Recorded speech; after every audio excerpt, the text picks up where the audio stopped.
Akkam jirtu nagaa keessanii nagaa waaqayyo hunduma keessaniif haa ta'u jecha ani obboleessa keessan faarfataa Caalaa Giddiisaa kanan jedhamu faarfannaa mata dureen isaa akkam faarfadhu fi kee gadi na dhiise jedhu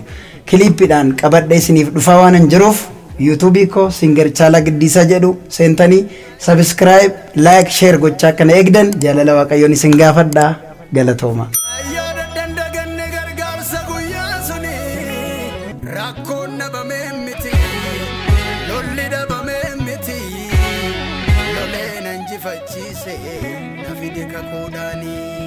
Aga dhagaha baga gammaddan baga gammanne isiniin jecha kanaan dura faarfannaa odoo garagaraa hojjechaa kan ture faarfataa Caalaa Giddiisaa faarfannaa baay'ee jaalatamaa fi ergaa gurguddaa kan of keessaa qabu akkasumas faarfannaa jaalatamummaa guddaa kan argate yeroo ammaa kana faarfannaa haaraa mata dureen isaa akkan faarfadhu fi kee gadi na dhiise jedhu kiliippii isaa hojjetee xumuree dhufaa jira yoo isiniin jennu gammachuu guddaatu nutti dhagahama.